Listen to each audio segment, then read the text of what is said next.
Hello everybody and welcome to this playthrough for Pro and Expert Division with various win for the Eurotrip 9-hole cup here in Golf Clash the game. Before we start, make sure that you do hit the thumbs up button, also subscribe to the channel and turn on the notifications. For those of you that do want to take the next step in your game, you go to patreon.com/golfclashtom. You can also scan the QR code here on the screen and go directly there. And make sure to sign up and start as low as $2.50 with any of our tour guides and tournament guides. Follow the info box on the right hand side for the club distance adjustment, elevation adjustment, also what ball and club type I suggest you to play with. Have in mind that I may use a club and balls that is a little bit better or a little bit worse than what you have, but make sure to listen to my explanations and see the setup and its whole, and you will notice that you can actually design guides for the various club levels even if you don't have it yourself. So make sure to listen closely and make sure to comment in the comment section below if you have any questions.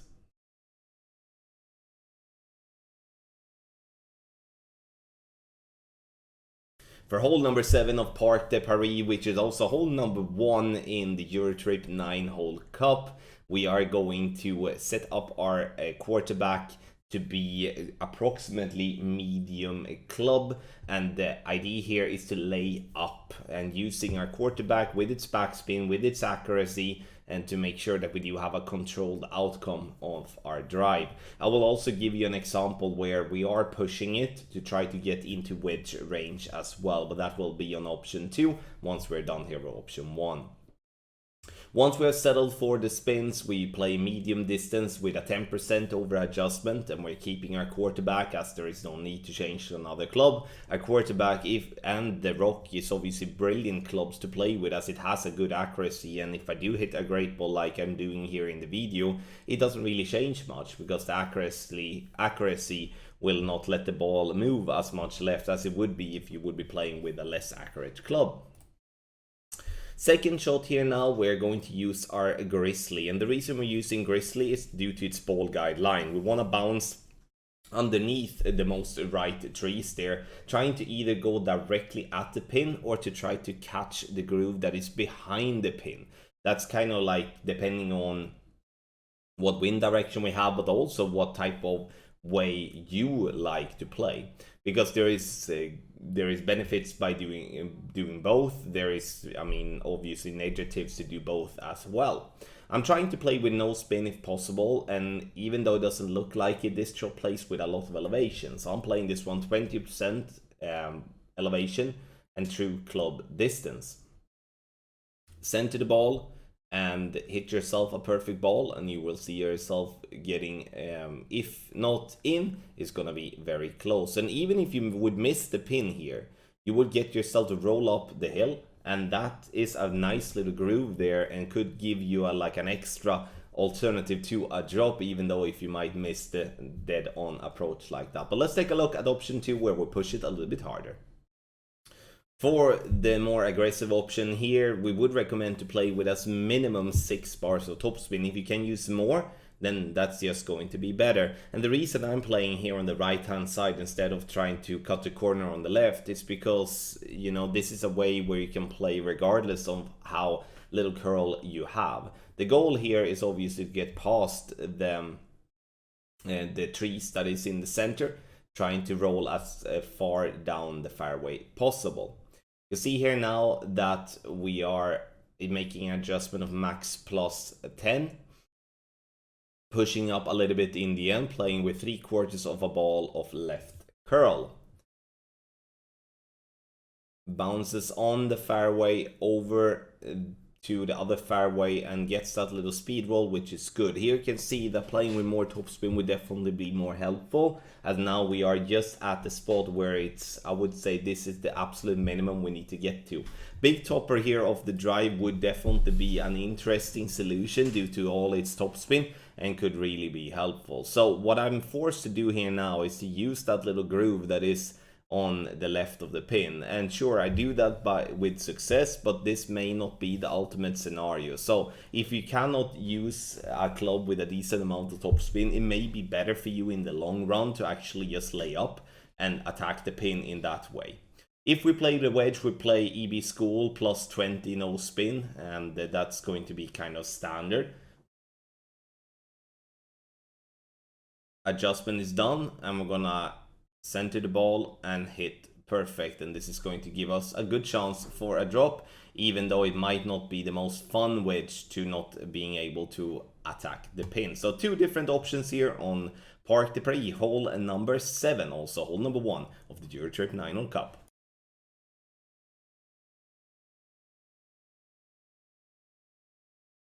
Options: one where we do play aggressive for a good chance for an hole-in-one, and one where we do play with a conservative way with a less chance for an hole-in-one.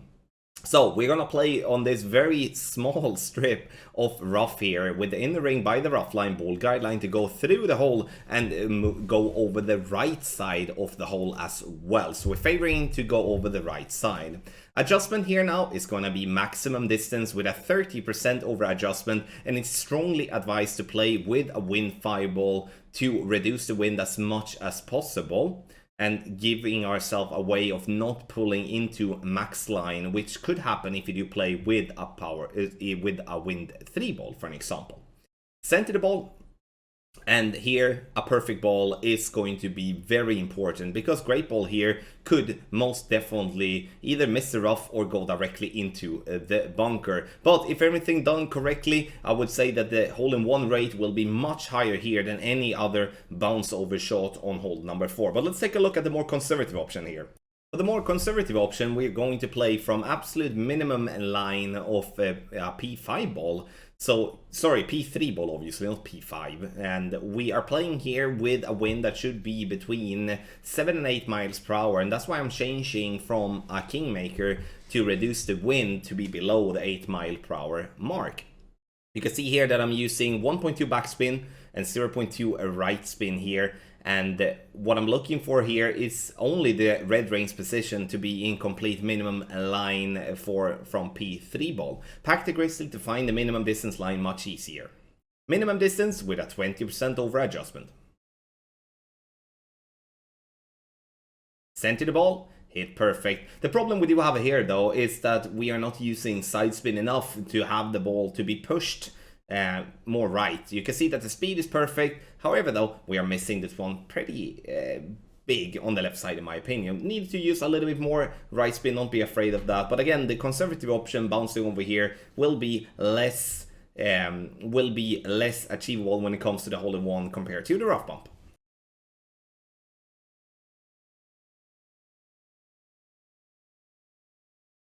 So for hole number 3 here for the Eurotrip 9-hole Cup, which is also hole number 9 of the Glen Monarch Estate, what we're gonna do here now is to go across the water. I would strongly advise you to play with a power 5 ball, not what I'm doing here in the video, trying to just be almighty here by trying to play with a power 3 ball. So any power 5 ball with as much wind resistance possible is good, because we do want to avoid going with overpower, especially when there are so much water in play. Maximum distance plus 15. The spin will vary all from 1 backspin to 3-4 topspin bars. Could be more topspin as well if it is a really bad wind. So that one I don't want to lock in. That's something we're going to have to just see what wind angle we have, because we really need to think about our distance after the rough line there and after the water, because we don't want to roll into the bunker.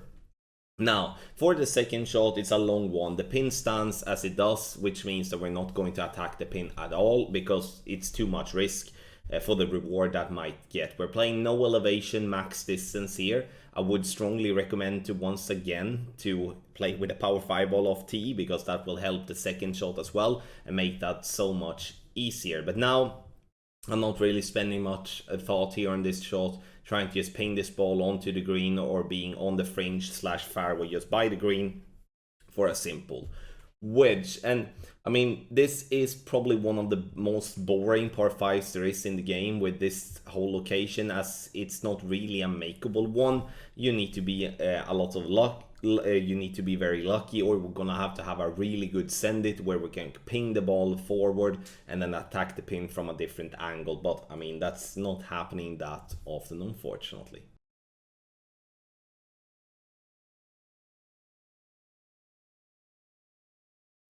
Nordic Fjords, hole number 4. This is a par 3 that is very strange in many ways, besides if you do have the possibility to play with a backspin boost ball. But we're not going to do that here because we do not have those balls on this account. So I'm going to use 2 right spin and around 4 to 5 backspin depending on what wind angle I'm having. Looking for the tip of the ball guideline to go just by the divide in between the dark and the bright green square row. Adjustment here in the video, medium distance plus a 20. Center the ball and hit perfect and you will see yourself, give yourself at least a chance for an hole-in-one. But this is a par 3 that I do not really expect many hole-in-ones. I do expect myself at least to be close. But as I touched base on the backspin boost play, I would say playing with a backspin boost ball allows you to go directly on green, and as bouncing before the green, trying to bounce over the water and stuff like that on a fairly bumpy fairway is so hard, then going with a backspin boost ball will actually remove a lot of obstacles and give yourself a much better chance for an hole-in-one. But once again, you need to play with a backspin boost ball to achieve that possibility.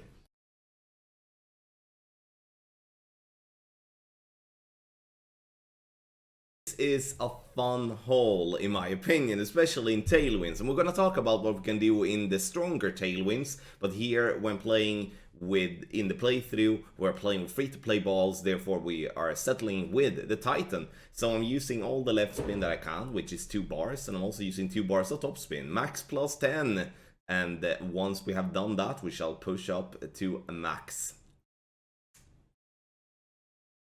Using half a ball of curl together with a little bit of overpower, it's approximately 2 grains of overpower being used here. The goal is not to get as far up on the fairway. We actually want to position ourselves in a way that we can play with the sniper. This, as playing with a long iron, is very much dependent on a good ball guideline. And sure, we could play with a grizzly, but the grizzly doesn't really have that much power, which means I'm gonna aim very far back most of the time. So in this situation, I would like to play with the sniper over the Goliath. And sure, those of you play with B52 level 7 might could rethink what I just said, as the B52 does have the same power as the Goliath. Add backspin ball guideline approximately 2 green squares short of hole in tailwind, ball guideline to the hole in crosswind, and in headwind 2 green squares through the hole, just to compensate for the extended and the compressed ball guidelines that come in tailwind and in headwind. 20% elevation is going to be all from minimum to medium to maximum distance, depending on how far you're getting your drive. And here we can see hitting a perfect ball and it bounces on the fairway. When the camera turns around like this, I think we're gonna drop it, get in, but no, the game is giving us a little 360, which is not fun, but it happens from time to time. So hole number 2 is gonna be a tough one to get an albatross on, but there is definitely a possibility.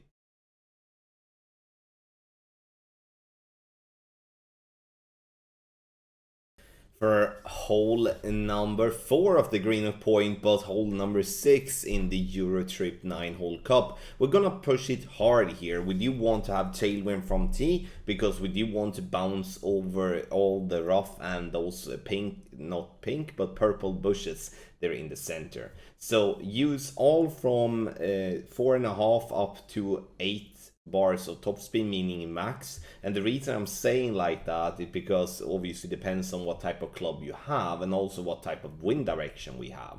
I can say that from the second tee, if you're not using a special ball, if you have headwind here, you will not be able to do the play that you can see here on the screen. Then you're gonna have to lay up, and that's then going to be a fairly boring way of just getting yourself a birdie on this par 4. But if we can push, as we're doing here now, we're gonna find ourselves in range playing with our thorn. And here we can make a decision. Either we go for a backspin play like this and avoiding all the bunkers, or we're going for a dunk.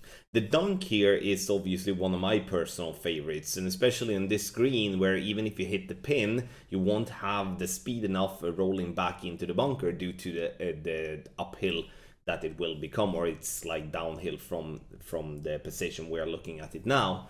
But the dunk as well removes the wind effect after the first bounce, as we obviously don't have a first bounce, or at least we don't want to. So center the ball, hit perfect, and make your adjustment based on true club distance minus 20% elevation, and then obviously whatever power ball you have. And if you're lucky, you might get yourself an eagle like this. But again, the dunk is just a possibility, or like just an example on how you can play it. Obviously, like I did show you in the beginning, you can use backspin and attack the pin like that. So the key is to get the drive over to be close towards the green. If you cannot do that, then this is going to be just a fairly boring hole, getting yourself a birdie and moving on.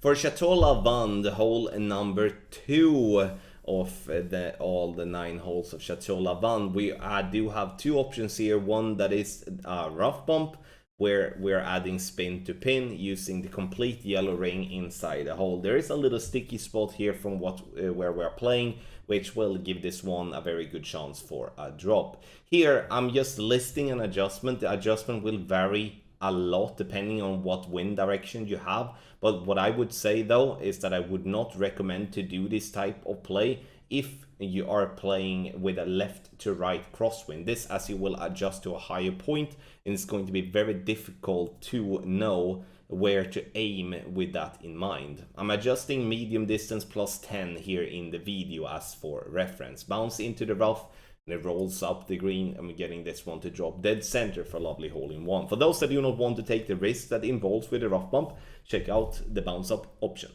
Even though I'm playing with a special ball here, I want you all to somewhat look at where I'm bouncing, because you can play this type of shot with other balls as well. It doesn't have to be a Win 5 ball.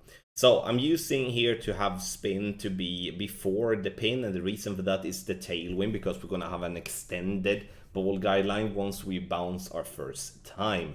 Using a Win 5 ball obviously makes it easier to control, but once again, it's not necessary. Medium distance plus 10 is what I'm using here in the video, as well as for reference. The adjustment and or the elevation could vary depending on what type of wind direction you do have off tee. Bounce on the fairway up towards the green, and if everything goes well, it rolls dead center for a lovely hole-in-one with a bounce up method here for the Chateau Lavande hole number 2.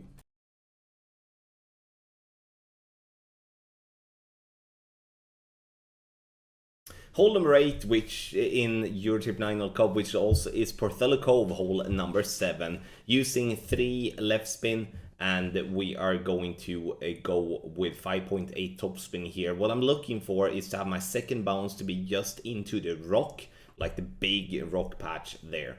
Adjustment is max plus a 10, and here I'm using a couple of clicks of overpower just to compensate for the headwind. The goal here is to get the ball to be around the green, and that's why using a club such as the Apocalypse that do have a lot of curl, that could be also a quarterback, could be the rock, and it can also be different types of power hooks to get yourself up there towards the green. No matter what way you're playing, this hole is needed to be an eagle. If you do have a headwind, you can still reach over, but you need more topspin, and you also need to use a special ball to get the distance enough. So if you can't do that, you're gonna have to lay up if so. Now, obviously, we're going to take a look at the wedge. We're not going to take a look at the drive again. And the wedge is super simple, really. You can use all the top spin if you like and get yourself an even shorter one. But I'm just demonstrating no spin, playing 20% elevation and whatever power ball you are using, which is power 3 in this instance. Ball guideline into the hole. Adjust, and you can see here now, even if I'm adjusting 5 rings, which is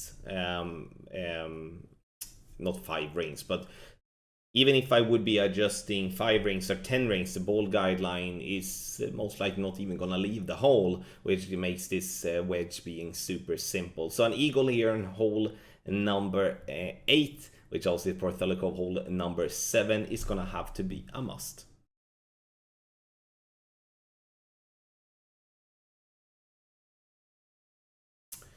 Hole number 9 of the White Cliff is a very difficult par 5, and we're gonna start at plus 16, red ring by the rough line, this wind angle, using 2 bars of backspin and a click of left spin. And the goal here now is to get the ball as far down this little island possible without obviously rolling into the rough. Max plus 15 is the adjustment. Use whatever power 5 ball that you can spare that gives you the most wind resistance. What needs to be said though is that if you do have a tailwind, you could in that case use the big cliff on the right and try to shoot over that and gain distance that way, which is kind of like a way of fooling the game mechanics in the game. Or you can just lay up on the very left hand side of the fairway, but it requires that you do have some tailwind. But if there is any headwind or just direct crosswind, this is the